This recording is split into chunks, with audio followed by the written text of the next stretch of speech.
এখন থেকে বছর জুড়ে মিলবে কাঁঠাল, থাকবে না আঠা। এমন জাতের উদ্ভাবক বাংলাদেশ কৃষি গবেষণা ইনস্টিটিউট। প্রতিষ্ঠানটির গবেষকরা বলছেন, দেশকে খাদ্যে স্বয়ংসম্পূর্ণ করতে নতুন নতুন জাত ও প্রযুক্তি উদ্ভাবন রয়েছে অব্যাহত। গাজীপুর থেকে মুত্তাসিম শিকদার রাজীবের তথ্য ছবিতে আরও জানাচ্ছেন মোস্তফা কামাল তোহা। প্রচুর আবাদি জমি থাকা সত্ত্বেও মাত্র ৭ কোটি মানুষের দেশে মঙ্গা, দুর্ভিক্ষ শব্দগুলো যখন বেশ পরিচিত হয়ে উঠেছিল, ঠিক তখন থেকেই সবজি, মশলা ও দানাদার ফসল সহ বিভিন্ন জাতের উন্নত ফসল উদ্ভাবনে নিরলস কাজ করেছে বাংলাদেশের সর্ববৃহৎ গবেষণা কেন্দ্র গাজীপুরের বাংলাদেশ কৃষি গবেষণা ইনস্টিটিউট। ফলমূল ও ধান উৎপাদনে বিশ্বের তৃতীয় স্থানে অবস্থান করা বাংলাদেশ এখন বিভিন্ন ফসলের পাশাপাশি ৩৬টি ফলের ১০০টি জাত উদ্ভাবন করেছে। বাংলাদেশের জাতীয় ফল কাঁঠাল শুধু গ্রীষ্মকালে হলেও এখন পাওয়া যাবে ১২ মাসেই, তাও আবার আঠাবিহীন।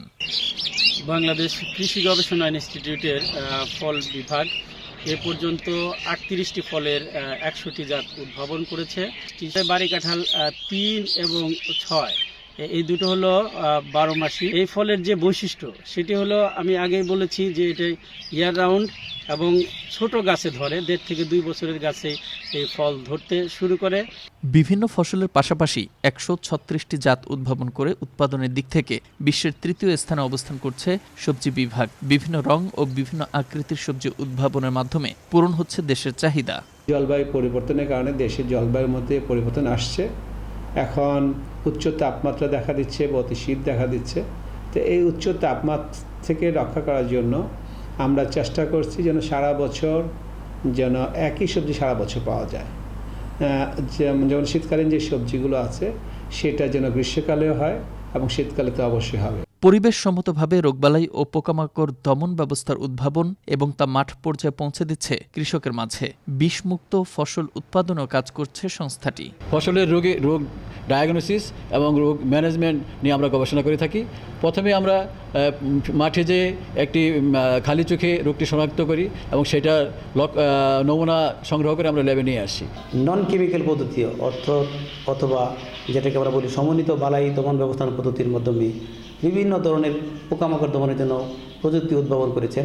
আমি কৃষকদেরকে অনুরোধ করব তারা যেন এই প্রযুক্তিগুলি ব্যবহার করে। কৃষিকে স্মার্ট করতে যেমন প্রয়োজন স্মার্ট প্রযুক্তি ও স্মার্ট কৃষক, কৃষকের মেধা ও মননশীলতাকে সেভাবে স্মার্ট করে মানুষের কল্যাণে কৃষি উৎপাদন বৃদ্ধিতে কাজ করে যাচ্ছে প্রতিষ্ঠানটি।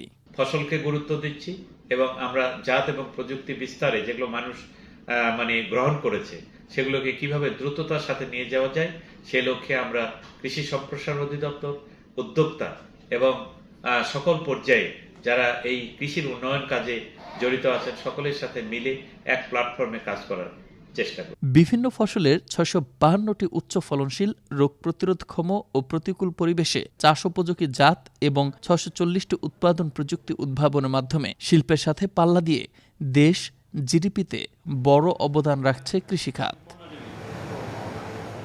মোস্তফা কামাল তোহা, আনন্দ টিভি, ন্যাশনাল ডেস্ক।